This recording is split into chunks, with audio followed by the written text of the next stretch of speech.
Hi, let's learn how to access the eSchool gradebook and how to take attendance, shall we?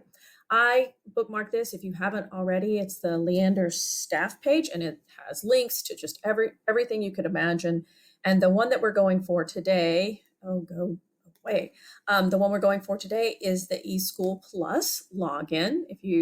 And I bookmarked this one as well, just so I always have it because we're in here a lot. It uses your Leander username and password, so it's pretty fluid sign in. Once you sign in, it's going to take you to what they call the home screen or the home window. And you can see here, it gives me information about the courses I'm teaching. It also lets me access, this gradebook is very versatile, so you can do things a lot of different ways, but here's just a quick way to hit your gradebook. We'll use these icons when we submit grade reports for end of 6 weeks. And to be honest, this is to report classroom issues, and I've never used them. I don't even know if we support them. Some other interesting things here.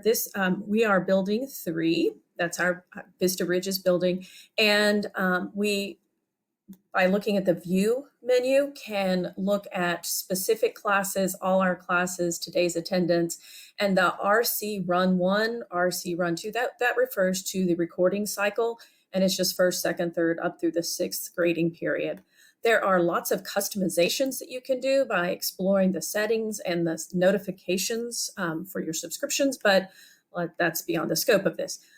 So because this isn't actually a day when we could take attendance, it's going to be difficult to view how to take attendance here. Typically, you will see some icons here, and I'll show you what those look like in just a moment. And that's how we take attendance. So let's get right to that. Where'd it go? Okay, so I have this PDF, and I can share this with everybody or make it available to everyone. On a day when we are typically going to be taking attendance, you'll notice in the attendance column, there is a roster and there is a chair icon that appears, and it only appears for the classes that we will see on a given day. So what is cool about that is that we can, obviously we already talked about that, we can click on, if you click on the piece of paper.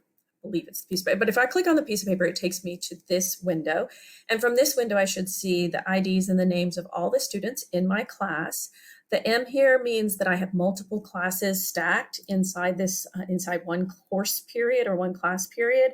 And for me, that is typically my modified credit kids and my regular kids. Sometimes French 3 and French 4 AP are stacked and they're in the same class period. So by clicking on this M, I'm able to access all of them in one view, as opposed to if I click on S, I see a single listing at a time. So from here, I can mark students absent, I can mark them tardy, or I can mark them present. And once I have my attendance, a lot of times if you click the button that's in the blue region, it'll check mark everything under that column. So I'll click everybody present, and then I go through and individually mark students tardy. Whatever you choose to do, make sure you always click this little old school floppy disk that saves all of your changes. That's very handy to have. From this screen, you can also do a right click and it will allow you to print a class roster, which is pretty handy. There's our multiple and single classes. So we can do that. So actually, I was incorrect. You can get to that by clicking on the chair. When I said that previously, we want to save. If you click on the piece of paper, it will automatically count everyone in your class period present, which is very handy to do if everybody's there.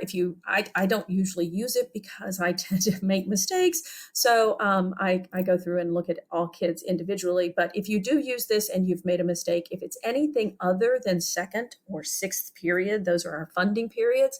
If it's anything else, then you can go into the gradebook through the chair and you can correct that attendance. If it is 2nd or 6th period, then you're going to have to submit an attendance correction form, and that's available from the AP's website or from our attendance clerk. So that is a quick and dirty of how you can do attendance.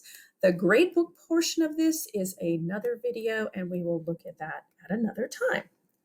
Thanks.